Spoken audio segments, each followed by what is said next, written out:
Gumawa ako ng coffee cream, yogurt, tapos coffee, tapos kalamansi.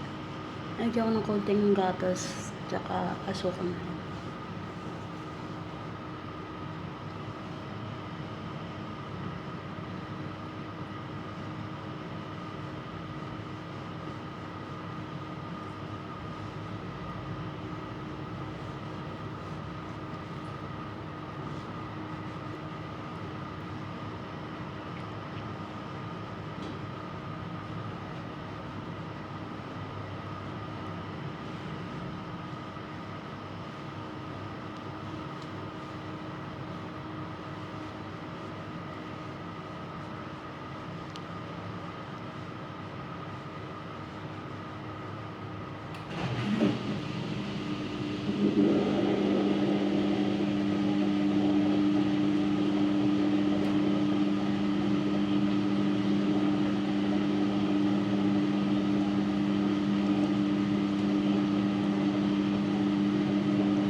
Parang ano siya, gagawin natin siyang face mask lang sa mukha.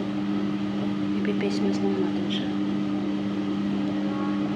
Yan, mga kamay-kos ay ang aking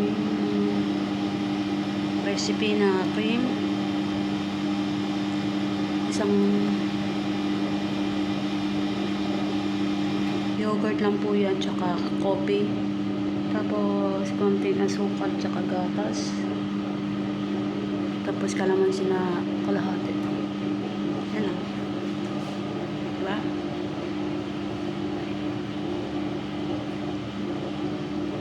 Tatanggalin lang natin yan habang ay yan lang natin, yan ko lang sa mukha yan habang tumuyo. Kasi totoo po yan eh.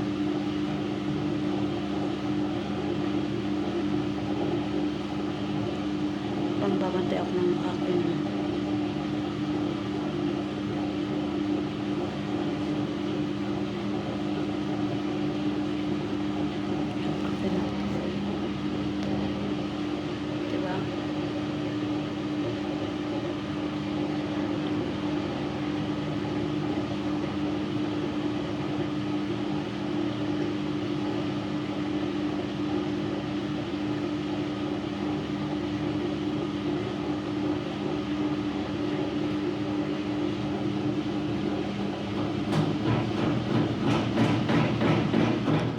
Babantay ng aking lalabahan.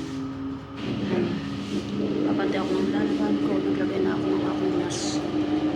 Kasala na ako masamukol. Okay, bye. Patayin ko pahan. Ayan, nagsisituyo na siya. Tuyo na. Yung iba hindi po yun. Kagana na siya. Tapos papanawan lang po natin siya ng tubig.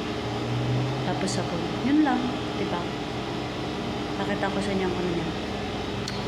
Ako nag-aantay ako ng labahang ko rito. Ang aking labahang mekos-mekos. Alam nyo, ang gawain ko, nagpa-plancha. Habang naglalaba, nagpa-plancha ako. Tapos, naglilinis. Tapos, naguhugas. Sa isang araw, dapat magawa ko lahat yun. Tapos may mga bata pa. Saan ka pa? Diba? Kaya yun. Ako lang nakakagawa nun.